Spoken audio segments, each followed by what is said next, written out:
저희 집이 그래도 경주정시 문헌공파 62대, 저는 종손이었고요. 종갓집이었습니다. 저희 어머니가 늘 평생의 소원이 이제 종갓집 며느리 제사 모시는 거 좀 그만했으면 좋겠다. 제사 그 음식 차리고 대접하고 하는 거 너무너무 힘들잖아요. 집안이 다 모이면 정말 수많은 사람들이 모여서 제사를 지내게 되는데 그러면 너무너무 힘들다고 꼭 기독교로 개종해서 그래서 이제 제사 그만 모시는 그런 며느리 맞았으면 좋겠다. 이것이 소원이었죠. 어려서부터 뭐 매년마다 섬겨야 되는 제사가 한두 개가 아니었습니다. 수십 개의 제사를 하고, 그리고 또 이전에 고조 할아버지 이전에 먼저 돌아가셨던 분들은 한꺼번에 모여서 또 제사를, 전사라고 하는 제사를 따로 모시더라고요. 그렇게 제사를 모실 때 저희 아버님께 제가 한 가지 궁금한 게 하나 있었습니다. 아버님, 뭐 사과도 있고 밤도 있고 뭐 문어도 올려놓고 뭐 동태포도 있고 다 좋은데 왜 김치는 안 올립니까? 저희 아버님도 그런 생각은 한 번도 해본 적이 없으셨던 모양이에요. 그런데 실제로 제사상 가만히 살펴보면 고춧가루 들어가는 음식이 전혀 없죠. 그걸 이제 여쭤봤더니 아버님 하는 얘기가 귀신들이 빨간색을 싫어해서 그래, 이렇게 얘기하시더라고요. 그런가? 뭐 그렇다면 대추도 빨간색이고 그리고 사과도 빨간색인데 그럴 리가 있나 하는 생각이 들더라고요. 이제 나중에 알게 된 이야기인데 제사 음식에 고춧가루가 들어가지 않은 다른 이유가 있었습니다. 우리나라의 고추는 신식 음식이었던 거죠. 그러니까 콜럼버스가 신대륙을 처음 발견을 했을 때 거기에서 여러 작물들을 이제 이쪽 구미대륙이나 이쪽으로 다 가지고 오게 되는데 그 중에 하나가 옥수수, 감자, 고추, 담배 이런 것들은 거기서부터 온 거예요. 신대륙 발견하기 전에는 이쪽 대륙에서는 전혀 없었던 거죠. 놀라운 사실 아닙니까? 우리는 지금 대한민국 음식 중에 고춧가루 안 들어가는 음식이 몇 개나 되나요? 거의 없잖아요. 그런데 200년, 300년 전, 임진왜란 이전에는 고추라는 음식이 아예 우리나라에 없었답니다. 조선에 처음 고추가 소개되었을 때 약으로 소개가 되어서 처음 들어왔다고 해요. 이게 음식으로 발전하게 된 것도 얼마 되지 않았습니다. 빨간 김치라는 거 역사가 겨우 200년밖에 안 된 거예요. 놀랍지 않습니까? 저만 놀랐네. 그랬던 거죠. 그러니까 요즘에 제사상에 바나나 올려놓는 신식 뭐 사람들이 있다고 그런 얘기들 나오는 것처럼 그 고춧가루라는 건 그 사람들 입장에서는 신식 음식이었던 거죠. 이거는 조상들에게 올려놓으면 안 되는 거예요. 그래서 제사상에 고춧가루가 올라가지 않았다. 여러분, 원래라는 거, 우리는 어려서부터 계속 봐왔던 것들이 원래라는 이름을 붙여가지고 그것이 전통이고 또 원래 그렇다라는 생각을 많이 가지고 있습니다만, 사실 모든 원래라는 것들에 대하여 우리는 의심해 볼 만합니다.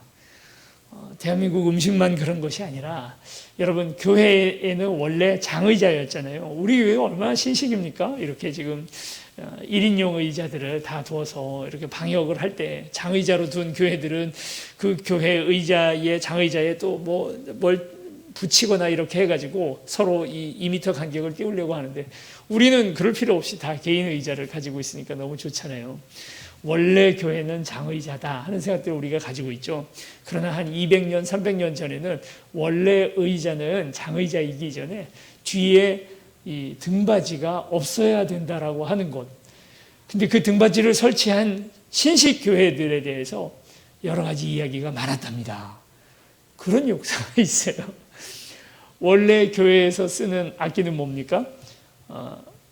피아노 아닙니까? 피아노 또 이렇게 전자악기를 쓰니까 우리는 지금 불편하지 않지만 사실 저도 고신 측에서 처음 신앙생활 할 때 전자악기, 드럼, 기타 치면 이건 뭔가 좀 사탄에게 더 가까이 간 것 같고 세상에 좀 더 속물이 된 것 같은 느낌을 받았죠.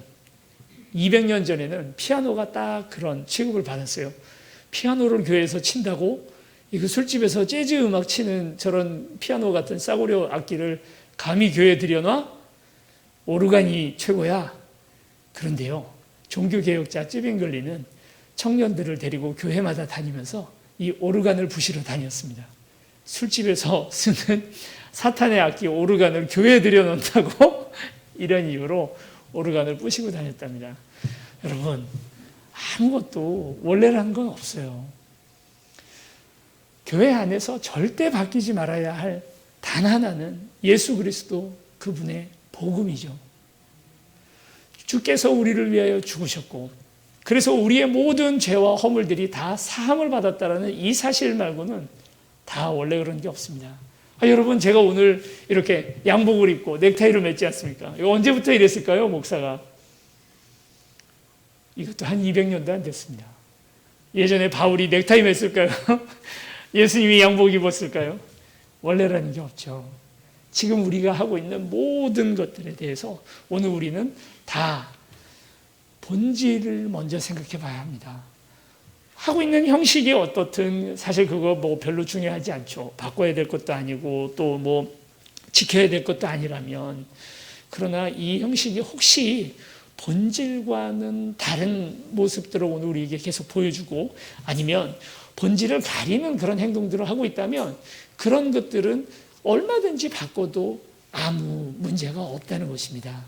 다만 오늘 우리가 불편하지 않은 정도에서 우리가 그것이 우리의 감성이나 이런 것들을 나쁘게 하지만 않는다면 우리가 끝까지 지켜야 될 것도 아무것도 없고, 그리고 이것만이 정답이라고 말할 것도 아무것도 없다는 거죠. 예배를 꼭 축도로 맞춰야 합니까? 사도신경호를 꼭 시작해야 하나요? 중간에 대표기도가 들어가야 됩니까? 설교가 있어야 합니까? 그런 것들까지 우리가 자유롭게 생각해 볼 수가 있습니다.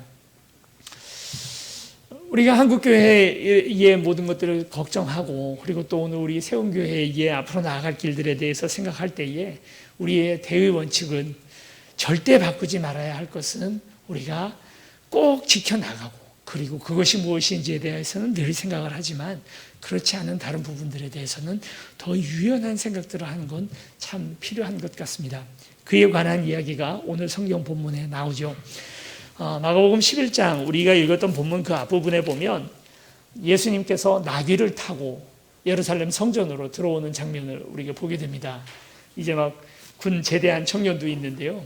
군대 가면 우리 다 유니폼을 입지 않습니까? 획일화된 유니폼, 똑같은 머리 스타일을 하고 수백 명의 장병들이 함께 단체 생활을 합니다. 요즘 뭐 교복을 입은 여학생들도 보니까 이 교복 똑같이 입히잖아요. 뭐 두발 이런 것도 다 그렇게 하니까 그 안에서도 어떻게든 개성을 찾기 위하여 이 치마를 뭐 올렸다가 내렸다가 이것도 뭐 통을 줄였다가 넓혔다가 이렇게 하면서 어떻게든 개성을 찾는 것처럼 그 시커먼 남자들이 군대에 모여서 유니폼을 입혀도요, 그걸 어떻게든 계속 그 속에서 개성을 찾고 하려고 애를 많이 씁니다. 아마 이제 제대한 우리 그 청년은 아마 잘 알겠지만 제일 중요한 게 뭐냐면 이 옷에 위에 있는 이 상의에 뒤에 등판에 줄을 다리미로 잡습니다. 그런 거 있는 거 잘 모르셨죠? 혹시 자녀들이 군대에서 제대하거나 아니면 지나가는 이제 뭐 휴가병들 이렇게 옷 같은 거 입는 걸 보면 한번 유심히 보세요. 어떻게 줄을 잡았나. 요즘은 없어졌는지 모르겠습니다만 예전에는 이걸 T자 모양으로 이렇게 줄을 잡습니다. 그걸 이제 고참이 다음날 이등병이 휴가를 나가면 다리미를 가지고 다 줄을 잡아주는데 이 줄을 T자 모양을 만들 때 이걸 2줄을 넣냐, 3줄을 넣냐, 6줄, 저 7줄 넣는 사람까지 봤거든요. 7줄을 넣고 그리고 이렇게 밑으로 내려가지고 멋을 내죠. 동서울 터미널이나 상봉 터미널 이런 데 와서 군인들 휴가 나온 사람들 보면 그걸 누가 볼까요? 그렇게 줄 잡은 거를. 지나가다가 그렇게 줄 잡은 걸 보면 멋있다고 느끼신 적이 있으세요? 우린 전혀 모르잖아요. 군인들끼리 봅니다.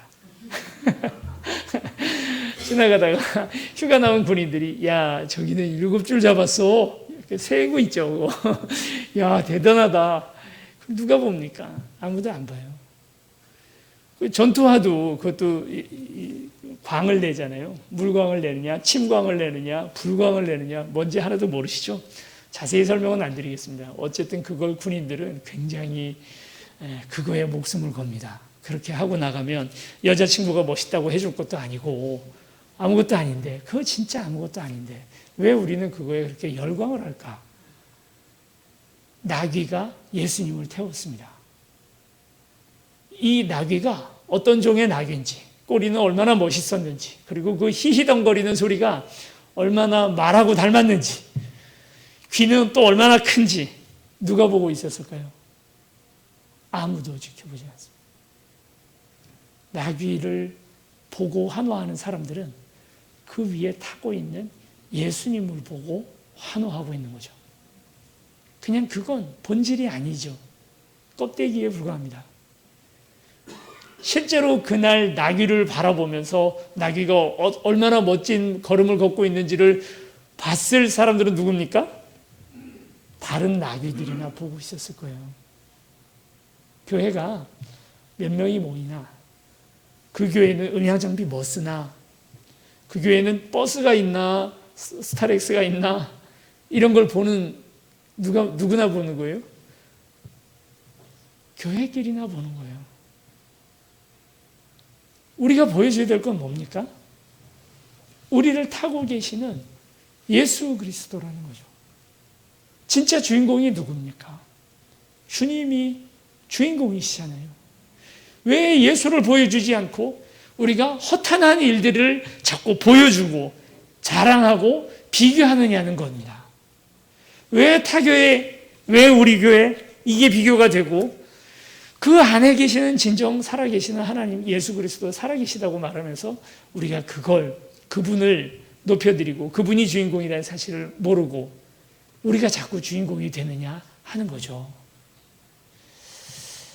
나귀를 보고 있는 사람들은 아무도 없습니다. 그날 나귀는 잘 쓰임을 받았습니다. 그거면 됐죠. 나귀의 이름이 무엇인지, 이후의 운명이 어떻게 되는지 우리는 알지 못합니다. 200년만 지나도 대한민국에 있는 많은 교회들이, 다른 교회들이 세워지고, 그리고 또 지금 있는 교회들은 역사 속으로 없어지고 말 것입니다. 세움교회, 우리 교회도 아마 200년 뒤에 뭐 어떻게 될지 누가 알겠습니까만은 200년 뒤에도 건재한 교회로 남아있을지 그렇지 않을지 알 수 없지만, 세움교회 전 국민이 몰라도 뭐 어때요? 정용주 목사 몰라도 됩니다. 예수님만, 우리를 타고 계시는 예수님만 그때까지 그 이름이 높아지고 있다면 그걸로 된 것 아니겠습니까? 2000년 전 수많은 교회들, 서머나 교회, 빌라델비아 교회, 에베소 교회, 그 건재했던 교회들이 지금 다 없어졌잖아요. 남아있지 않습니다. 그렇다고 해서 그 교회가 실패한 교회인가? 그 교회는 망한 교회인가? 그렇지 않죠. 그 교회가 전하려 했던 예수 그리스도는 전 세계에 가장 높아지시고 우리의 주님으로 남아있는 것 아닙니까? 그러면 성공한 거죠. 우리도 이 마음을 품어야 할 줄을 믿습니다. 감독이, 영화 감독이나 아니면 드라마 감독이 주인공을 뽑아놓고 조연을 다 이제 뽑을 때에 중요한 기준 중 하나가 이거랍니다. 주인공보다 잘생기면 안 되고 주인공보다 예쁘면 안 되는 거죠. 누가 주인공인가요? 여기 계시는 대다수 분들은 결혼식 하객장에 가실 때 조심해서 가셔야 됩니다. 너무 다 잘생기시고 아름다우시잖아요. 가셔서 신부보다 아름다우시면 안 되니까 결혼식장 함부로 가지 마시기 바랍니다. 이게 농담인데 예, 아무나 많이 안 웃으시네요. 네. 주인공이 높아져야죠. 오늘 하루에 드려지는 예배를 통하여 정용주 목사의 말이, 또는 찬양팀의 찬양이, 또 누군가 옷 잘 입고 온 사람의 패션이 화두가 되는 것이 아니라 예수님만 남는 오늘 하루의 예배가 되기를 축원합니다. 그렇게 돼야 되는데, 예수님이 주인이 되어야 되는데 그러지 않으니까 뒤에 있는 일들이 다 같이 벌어지게 됩니다. 예수님께서 성전에 들어가십니다. 예루살렘에 오자마자 성전에 들어가셨다가 다시 베다니에 나오셨다가 다시 성전에 들어가셔서 심각한 문제가 벌어지고 있는 모습들을 보게 되죠. 이건 성전에서 장사하는 사람들이 있었다는 것입니다. 뭐 성전에서 요즘도 말씀 테이프도 팔기도 하고 기독교 서적도 팔기도 하고 이런 것들이 잘못된 것인가 하고 오늘 우리는 생각해 볼 수 있는데, 예수님께서 그날 그렇게 화를 내셨던 데는 전후 사정이 좀 있습니다. 성경 안에서 성전을 지었던 많은 사람들이 있잖아요. 솔로몬 성전이 있었고, 그 다음 수룹바벨 성전이 있었고, 그 다음에 헤롯 성전이 있었습니다. 솔로몬 성전은 우리가 너무 잘 아는 것처럼 다윗이 준비를 다 해놨다가 솔로몬이 너무 아름답게 지었던 그 처음의 성전이고요. 두 번째 수룹바벨 성전은 총독으로 이스라엘이 바벨론의 포로로 70년간 끌려가 있다가 다시 돌아왔을 때 수룹바벨이 와서 지었던 아주 초라한 작은 초가집 같은 성전이 이제 그게 스룹바벨 성전입니다. 그리고 이제 마지막으로 헤롯 왕이 성전을 짓는데, 헤롯은 원래 이두메, 그러니까 에돔 사람입니다. 반은 에돔 사람이고 반은 유대인으로서 왕이 되다 보니까 이스라엘 사람들이 별로 좋아하지 않았어요. 그래서 사람들에게 좋게 보이기 위하여 성전을 지어줍니다. 그게 바로 헤롯 성전인데, 헤롯은 그리스 건축 문화에 꽂혀 있었기 때문에 이 성전을 지을 때 그리스식으로 파르테논 신전이나 이런 것들처럼 아주 화려한 대리석으로 멋지게 지었답니다. 그 짓는 공사 기간이 BC 20년 전, 그러니까 예수님 태어나시기 20년 전서부터 짓기 시작을 해서 AD 63년에 공사가 완공이 되니까 건물 하나를 짓는데 무려 83년이 걸리는 거예요. 야, 요즘에 아파트 짓는 거 보세요. 기초공사 좀 하는 것 같다 싶더니만 그냥 쭉 올라가잖아요. 그리고 조금 있다 보면 현수막이 걸립니다. 입주 환영하고. 그렇게 건물 짓는 것도 어렵지 않은데 그 성전 하나를 짓는데 83년이나 걸렸다는 거예요. 그걸 또 대리석으로, 큰 대리석은 높이가 15m까지 되는 그런 큰 대리석들을 사용해서 기반을 잡고 해서 이렇게 그 성전을 짓다 보니까 예수님의 제자들이, 그때 이제 막 예수님이 활동하시던 때가 성전을 한참 짓고 있었던 때였겠죠. 그 제자들이 예수님에게 물어봅니다. 야, 진짜 멋지지 않아요? 우리나라에 있는 건물들 중에 제일 멋있는 것 같아요. 이걸 하나님께 영광을 돌리는 성전으로 지었으니 얼마나 좋아요. 예수님이 뭐라고 말씀하십니까? 돌 위에 돌 하나 남지 않고 다 무너지리라. 그 이야기를 듣고 바리새인들이 화를 내니까 그들에게 하는 말이, 성전을 헐어라, 내가 3일 만에 다시 짓겠다 하고 얘기를 하시죠. 우리가 성전됨을 예수님께서 나타내셨다, 이렇게 이야기를 하시지 않습니까? 성전 짓느라고요, 돈이 얼마나 많이 들었을까요? 헤롯 왕이 원래 돈이 많았던 사람입니다. 그래서 로마에 가서 그 돈으로 막대한 로비를 해가지고 이 이스라엘의 왕을 따가지고 온 사람이 헤롯 왕인데, 그럴 만큼 돈이 많았지만 예루살렘 성전을 자기 돈으로 줬을까요? 그럴 리 없잖아요. 이게 다 혈세를, 이스라엘 사람들에게 그 혈세를 다 뜯어내서 그걸 가지고 부정하게 축제한 재물을 가지고 성전을 지어가는 겁니다. 그리고 또 하나의 방법이 있는데, 바로 이게 뭐냐면 예루살렘 성전 안에서 장사를 했던 거예요. 그러니까 멀리서부터 예루살렘 성전에 와서 제사를 드리려고 하면 양이나 소나 이런 것들을 집에서부터 가져와야 되는데, 가지고 오다가 다리라도 한번 뼈게 되면 이스라엘 율법상 흠이 있는 양을 하나님 앞에 드릴 수는 없거든요. 그 멀쩡한 걸 드려야 되는데, 멀쩡한 걸 드리려고 가지고 왔어도, 애지중지 가지고 왔어도 제사장이 보고는 온갖 트집을 잡아서 이 양은 안 돼 해버리면 그만인 거예요. 그 제사장 중에는 그걸 판별하는 그런 자격을 가지고 있는 제사장이 있었거든요. 그러니까 차라리 성전에서 KS 마크가 붙어 있는 양을 돈을 가지고 와서 그냥 사면 편하잖아요. 그렇게 했던 겁니다. 근데 이제 시중에서 한 30만 원 하는 양이라고 하면 그 성전에서 KS 마크가 붙은 양은 100만 원, 또 500만 원 부르는 게 값이었던 거죠.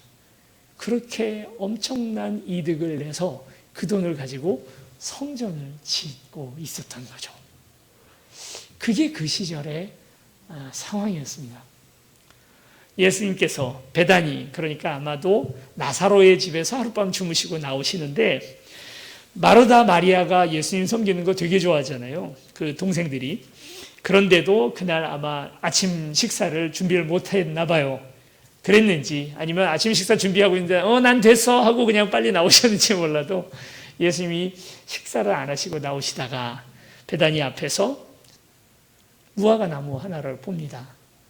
그리고 그 무화과 나무에 먹을 게 있나 보고 그걸 찾으려고 무화과 나무로 갔다는 거예요. 우리 13절 말씀, 11장 13절 말씀을 같이 읽어보겠습니다. 시작. 멀리서 잎사귀 있는 한 무화과 나무를 보시고 혹 그 나무에 무엇이 있을까 하여 가셨더니 가서 보신즉 잎사귀 외에 아무것도 없더라. 이는 무화과의 때가 아님이라. 이유가 있습니다. 왜 무화과 열매가 없었냐면 아직 무화과의 때가 아닌 거죠. 지금 우리나라 기후를 생각해 봐도 쉽게 알 수 있습니다. 부활절, 그게 이제 이스라엘의 6월절이니까요. 6월절이 있을 때쯤이 3월, 4월 이렇습니다. 3월달, 4월달 우리나라에서 무화과가 나나요? 날 수가 없죠. 무화과는 연중 거의 한 6개월 가까이 열매를 맺는 그런 과수입니다. 그렇다 하더라도 한 5월달 정도부터 나기 시작을 해서 설이 내리는 10월 말이나 11월 달까지 열매가 맺고 마는 거죠. 너무 당연한 상식 아닙니까? 예수님은 목수시니까 나무의 특징에 대해서 너무 잘 알고 계셨겠죠. 그런데 왜 이 무화과 나무 그 3월 달에 아직 봄이 완연하게 돌아오지 않았던 꽃샘추위 그 3월 달에 무화과 나무에게서 열매를 먹겠다고 가셨을까요? 첫째, 예수님께서 그날 정신이 없으셨다. 둘째, 예수님은 나무, 농사 이런 거에 대해서는 전혀 문외한이시다. 셋째, 뭔가 깊은 뜻이 있다. 몇 번일까요? 우리에게 전해주려고 하시는 깊은 뜻이 있는 거죠. 때가 되지 않았지만 열매를 원하시는 예수님이십니다. 우리는 때를 핑계합니다. 만사가 다 때가 있죠. 할 때가 있고 하지 못할 때가 있고 지금은 좀 기다려야 될 때가 있고 또 빨리 행해야 할 때가 있습니다. 그래서 그 때에 맞춰서 나가는 것이 맞죠. 예루살렘 성전이 아마 예수님에게 핑계하고 싶었던 얘기도 이 얘기일 겁니다. 주님, 우리가 계속 장사하겠다는 게 아니고요. 지금 성전 건축하잖아요. 그러니까 이때만 잠깐 눈 감아 주세요. 지금은 하나님 앞에 믿음의 열매를 보여드리지 못하지만 나중에 할게요. 주님, 우리는 이제 개척한 지 3년 된 교회잖아요. 지금은 못하지만 나중에 선교도 하고 이웃도 돕고 열매도 맺고 전도도 할게요. 지금은 못하지만 주님, 제가 이제 세례 받은 지 한 2년 3년밖에 안 됐잖아요. 주님, 제가 이제 안수집사 된 지 몇 년 안 됐잖아요. 지금은 못하지만 나중에 할게요. 우리 똑같은 핑계를 우리도 가지고 있죠. 농사에서는 너무 당연합니다. 우리 신앙의 열매들을 맺는 부분에 있어서 예수님께서도 여러 차례 농사를 가지고 비유를 했습니다. 그래서 아버지가 농부시고 예수 그리스도는 포도나무시고 거기에 달려있는 가지에서부터 포도 열매가 맺는 것인데, 그래서 이것을 기경하고 물 주고 가꾸어서 열매를 맺는 그 모든 것들이 신앙을 이루어 나가는 것과 너무 닮아 있다는 거예요. 다 닮아 있고 비교할 만하지만 딱 한 가지, 이 식물이라는 것은 때가 되어야 열매를 맺는 것이고 신앙은 믿음이 있는 즉시 열매를 맺는 것이라는 것입니다. 지금도 우리는 열매를 맺어야 된다는 것입니다. 캄보디아에 있는 어떤 선교사님 잘 알아서 친교하시는 분이 있었는데 그분이 저를 붙들고 호소하기를 제발 좀 은퇴하시고 선교지로 은퇴하신 분들 보내지 말라고. 선교사로 서원하고 은퇴하신 이후에 선교지로 오시는 많은 은퇴한 분들이 있다는 거예요. 그분들 좀 그만 오시게 하라는 거예요. 무슨 얘기인가? 이거 오시면 너무 좋지 않나? 하고 말씀을 물어봤더니 오면 다 병 걸려서 힘들어하고 약해서 그러는데, 하나님 앞에 헌신한다면 은퇴하고 나서 나의 남은 여생을 하나님 앞에 바치려고 그러지 말고 가장 힘 있을 때, 가장 젊을 때, 가장 능력이 있을 때 그때 와야지. 왜 하나님 앞에 내가 쓸 거 다 하고 내가 즐길 거 다 즐기고 내가 나 자신을 위하여 모든 시간들을 다 배치하고 나서 그 다음에 남은 시간 하나님 앞에 바치냐는 거예요. 다 동의는 안 됐지만 그 마음은 이해가 갔습니다. 그래서 선교사님들이 그렇게 돼서 이렇게 몸이 아프시고 그러신 분들 뒤치다꺼리 하느라고 힘들다고 그렇게까지 얘기하시더라고요. 왜 지금은 아니냐는 거예요. 왜 나중이죠? 왜 이거 다 챙기고 이거 다 하고 나서, 그러고 나서 나중에 드리고 왜 나중에 하려고 하느냐는 거죠. 지금이라고 하는 이 시간에, 오늘 지금 당장 왜 무화과 나무는 예수 그리스도에게 맺어주는 열매가 없었냐는 말입니다. 왜 예루살렘 성전은 하나님께 기도의 열매를 드리지 못하고 장사를 하고 있었을까요? 예수님께서 말씀하십니다. 17절입니다. 이에 가르쳐 이르시되 기록된 바 내 집은 만민이 기도하는 집이라 칭함을 받으리라 하지 아니하였느냐? 너희는 강도의 소굴을 만들었도다. 자, 결국 예수님께서 이 열매가 뭘 뜻하는지를 직접 말씀하십니다. 20절서부터 같이 읽어보시겠습니다. 20절부터 23절까지, 22절까지 같이 읽겠습니다. 시작. 그들이 아침에 지나갈 때에 무화과 나무가 뿌리째 마른 것을 보고 베드로가 생각이 나서 여짜오되 랍비여 보소서 저주하신 무화과 나무가 말랐나이다. 예수께서 그들에게 대답하여 이르시되 하나님을 믿으라. 성전 왜 진 거예요? 결국 하나님 안 믿어서 지었다는 겁니다. 여러분, 이게 말이 안 되는 것 같지만 들어보세요. 성전을 아름답게 짓는 이유는 보이지 않는 하나님을 보이기 위해서, 안 보이니까 라는 거예요.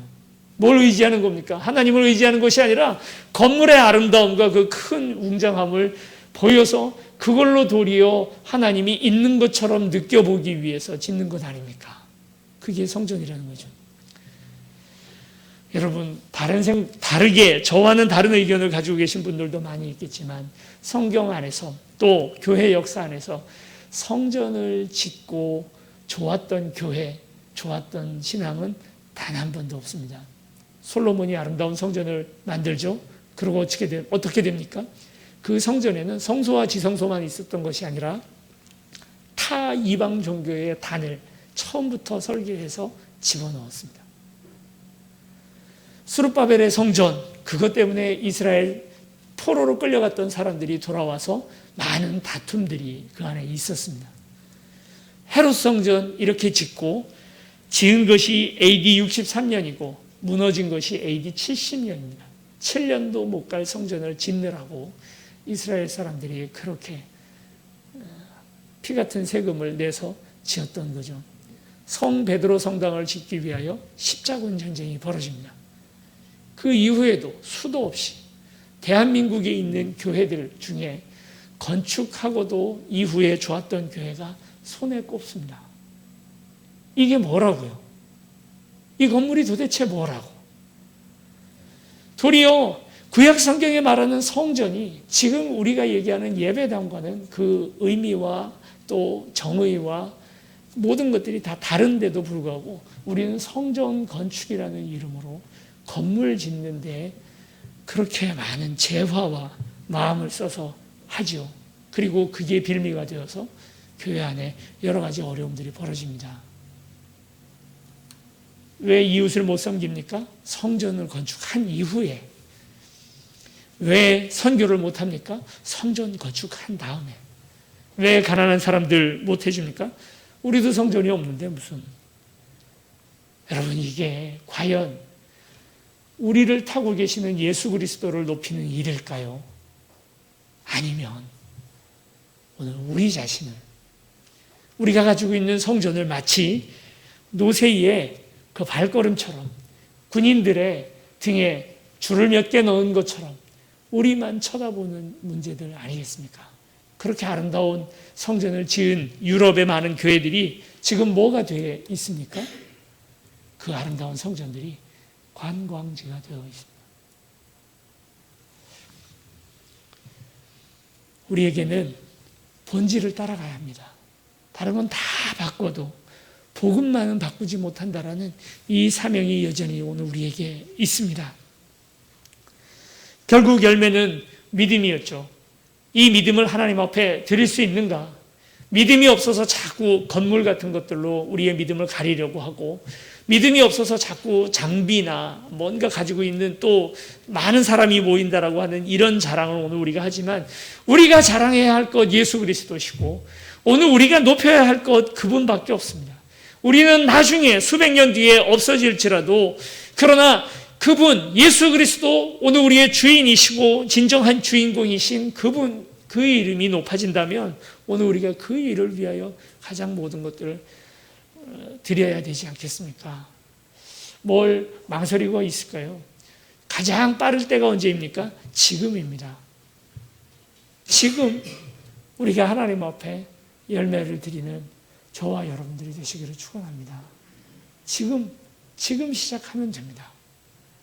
기도의 열매. 이 성전에서 장사하는 것보다, 그래서 조금 더 비싼 타일 붙이고 조금 더 비싼 네온 사인 올릴 수 있는 것보다 더 중요한 것이 기도였죠. 어떤 사람들이 이렇게 말합니다. 기도하면 그런 거 더 좋은 걸로 할 수 있다. 그게 아니고요. 그 예수님이 원하시는 건 더 좋은 거 하는 거 다 아무것도 아니라는 거예요. 그게 아니고 지금 기도하는 믿음들이 오늘 우리에게 있기를, 그걸 바라고 계시는 예수님이십니다.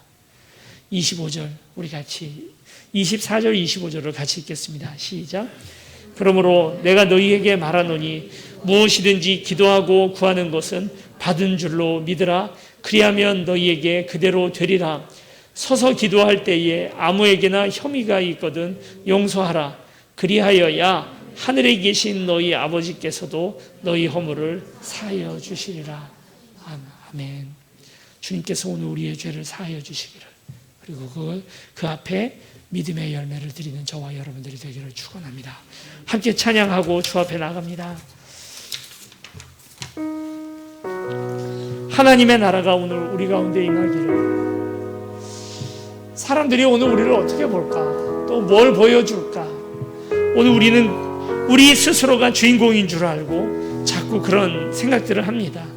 그렇지만 우리를 타고 계시는, 나귀 등에 타고 계시는 예수 그리스도, 성전의 주인 되시는 예수 그리스도, 지금도 배가 고프셔서 우리에게 믿음의 열매를 구하고 계시는 주님, 모든 것들에 다 자족하시는 주님이시지만 딱 하나 배가 고프신 것이 있습니다.